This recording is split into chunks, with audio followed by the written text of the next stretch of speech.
everybody. It's Sue in the Street, now of course infamous because I'm all over YouTube and Channel 15 here in Los Gatos, California, in the heart of Silicon Valley. And today we're covering a holiday boutique that is put on by the Kiwanis people. And then they make donations on behalf of all the people that buy lovely gift items here today. And we're going to walk around and we're going to just do what Sue on the Street does. We're just going to chat to people. Hi, we're here today at the Kiwanis Holiday Boutique, which to me is more than a boutique. It's just this fabulous shopping opportunity where to pick up your last minute gifts for Christmas. And we're here with Nancy Pearson, and who, I don't know, I was just told is the big deal in Kiwanis and Los Gatos. And so, hi Nancy, I'm Sue on the Street from KCAT. And tell me about this event. First tell me about you and what you do, and tell me about this event. Okay. So this event is spurred from a bunch of different things. So I'm in Kiwanis, of course, as you said, and every year we do that Art and Wine Festival, the Fiesta de Arts, in September. We covered that too, by the way. And you did. And our club, well, Kiwanis in general is all about kids, but we also are all about community, especially here in Los Gatos, because it's so great. What a great community, right? So great community. We had a unique opportunity to do this event, this holiday market or holiday boutique, because Live Oak Senior Nutrition Center, which is here in Los Gatos, I don't know if you're familiar with them, but they provide and have provided for years basically free meals to anyone over 60. God and during bless them. And during the pandemic, when everything was shut down, especially 2020, wow, they were open. Oh my God. Kathy Malinovich is the director of Live Oak, and she would bring in volunteers like from our club and other clubs, and we would deliver the food. Wow. And in 2020, you had to literally knock on the door, put the food down, and walk away because you couldn't have any contact. I lived through a COVID in Midtown Manhattan. Oh my gosh. And I couldn't leave my apartment, let alone on my birthday. I remember that the neighbors all got together in the hall, and they were all standing in the hall singing happy birthday to me because they couldn't come in the apartment. Sad, yeah. Yeah, sad. It was tough. And so the Live Oak Senior Nutrition Center really is a treasure here in town. A treasure? Where are they located? They're located out of the Methodist Church right across the street here on Church Street. Okay. So their office is there, located on the church, although they are a separate 501c3. Right. And so if you're over 60, how do you get to them? You can pick up the phone? You can call them. You can look at their website. You can go there. They're open every day. They have lunches. You can walk in and say, I want to sign up. They don't turn anyone away. Anyone. And they still deliver food, and they do holiday events, and they have classes. And the classes sometimes are taught by the Key Club, which here from Los Gatos High School, like teaching technical things to seniors. And so this is to benefit Live Oak Senior Nutrition Center and local youth programs such as the Key Club. We've got a group of young people here to tell me their stories, why they're here, why they're raising money. And even though it looks like they're having a lot of fun, their hearts are in the right place. So I'm going to talk to a couple of them and see why they're here, okay? But just tell me what Kiwanis basically is. So Kiwanis is a service club, and it basically helps the communities in the Bay Area and other places. It's a national organization, and there's a lot of very kind-hearted people that would just love to service their community, including us. And you're selling things here, and where does the money go? So today we are basically selling bracelets for Maui because Maui recently had a tragic fire. Tragic. Very tragic. So we're hoping to raise money that we can donate to the Maui United Way Foundation. And help through them the United rebuild. Way, which is a really wonderful organization. You do caricatures. I do, caricatures. And you have done this for how many years? 13 years. And you are an artist, Yeah. obviously. Do you do this at events or do you do it privately, public? Both. Both. Both. Private and or public events. Yeah. And how much does it cost to have a caricature? Here I'm charging for an individual one, it's 40. For two people, it's 50. For three people, it's 65. And your name is? I'm David Mejia. Hi, David. I'm Hi. Sue on the street, and I'm with KCAT Television. Nice to And meet you are you. now going to be famous because it's going to be all over the place. Oh no, cat's out of the bag. Cat's out of the bag, yeah. Sugar. Oh my God! I'm Smell making that. I'm making chicken for dinner, and I really would love to have that on your my. salmon, your shrimp. Your salmon, your shrimp. You're All right. You're old-fashioned. I'm Sue on the street, and this is local television. This is KCAT Television, and you are I am Kirk Wells. Kirk Wells, who is smoking in many different ways, ladies and gentlemen. And tell me about your business. This company is called Whiskey Oak Seasonings. Whiskey Oak Seasoning. I built a special smoker just for seasonings. Oh my gosh. Everything I make is smoked for 20 hours with natural hardwood smoke. I grind up spent whiskey barrels. That's what I burn in the smoker. That's where the name Whiskey Oak Seasonings comes from. And how did you? I always go down to the down and dirty in my interviews. How did you get started in this business? I had too many beers sitting in a hot tub. I had a crazy idea of how I could build a smoker for seasonings. I spent a year in my garage, evenings and weekends, building this thing just to see if I could. That was in 2014. End of the year, it worked. Bingo. I handed samples to friends. They said, oh my gosh, turn into a business. I got my licenses. I launched January of 2015. I left tech September Oh of my God, 2015. you're a tech guy. I left tech September of 2015. Oracle was having a layoff, and I'm like, okay. Okay, ladies and gentlemen. So, as most of my followers know, I'm from Manhattan and whatever. So when I moved here a couple years ago, and I found out about that this was the tech center of the planet, it's interesting. Everybody thinks tech, always tech. And there's a lot of people who tech, no more tech. And like this gentleman here who has found a way to make a living, and maybe he still dabbles in tech. We don't know that, and we're not going to pry on that subject.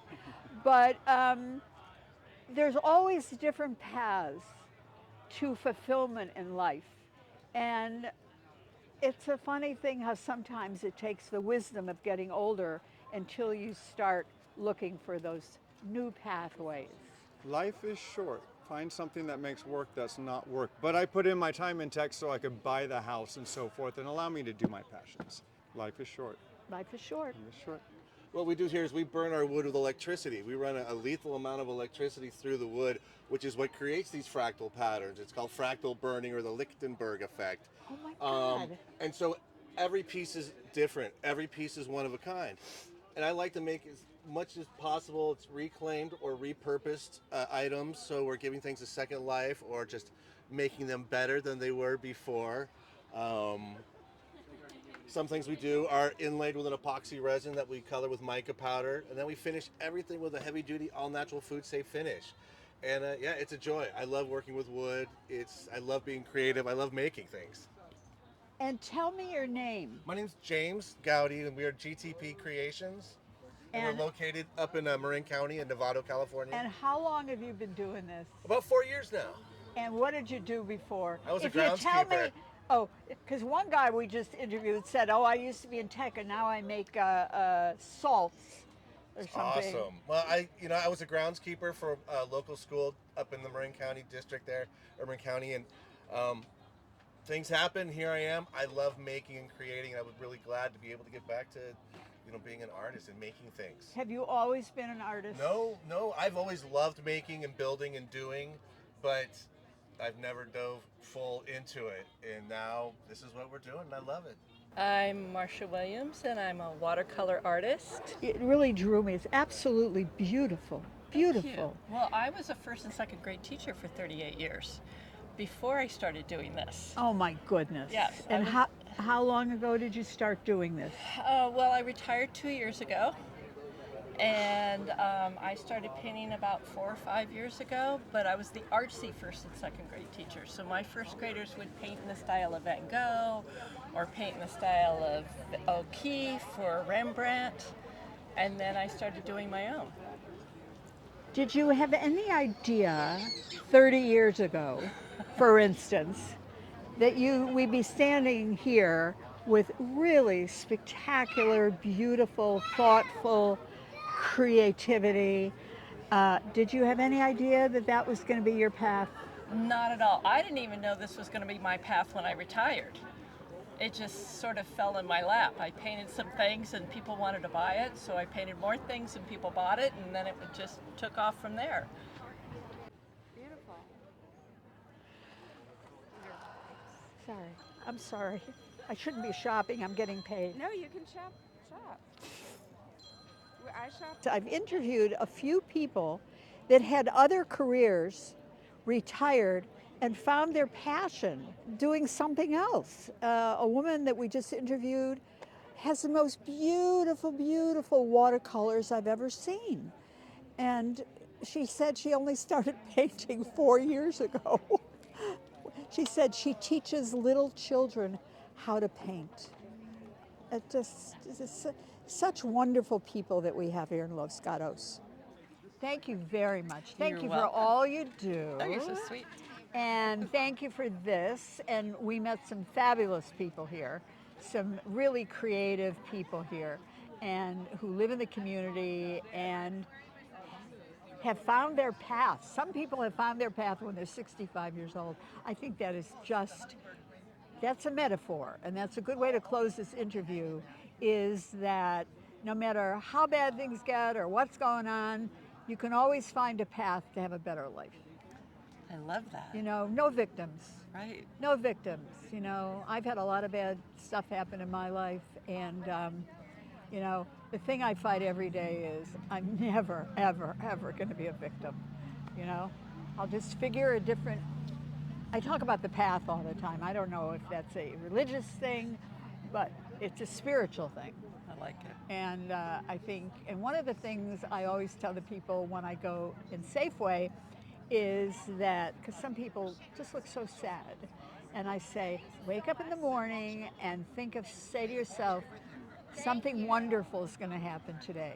And it could be the smallest thing, like finding a 10-cent piece on the street, or smiling at someone that you've never seen before, or in my case, the wonderful thing is that KCAT has given me a voice, and I'm very blessed. So You nice are. to meet you. Merry Nice. Christmas. Same to you. Okay. Sue on the street. Sue on the street, baby. But before we walk away, there's something I want to talk to this young man about. Oh, okay. So the key word for people that are under 20, right? 20, is Riz. And before you showed up here, your friends over here told me, oh, there's a guy coming and he's full of Riz. He's like a lot of Riz. So I want to know exactly what that means. All right, yeah. So, you know, Riz is it's connecting the physical and the spiritual, but in short, it's you know, the word charisma. It's short for the word charisma. Like, wow, he has a lot of Riz. Like, I mean, he's very charismatic. But if we apply this to high schools, you'll see people use the word Riz, like when they're able to, you know, find a special partner, like how easy they could do that. And you know, if you see, usually it's used as like a slang. If you see someone talking to someone of the opposite gender or same gender, you'll be like, wow, bro, nice Riz.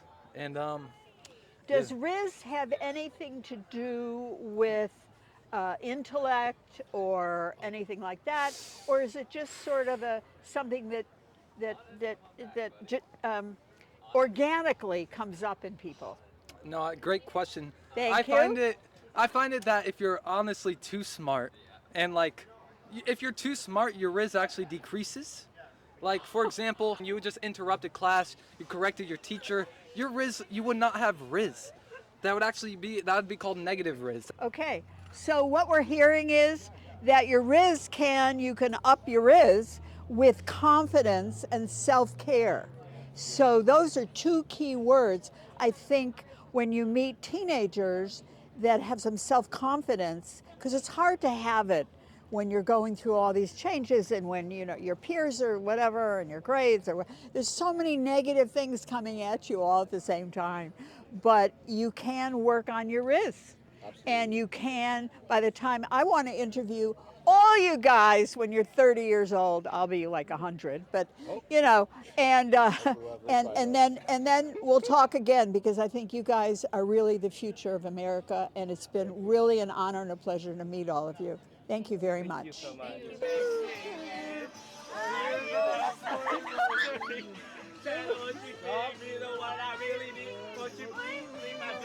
much.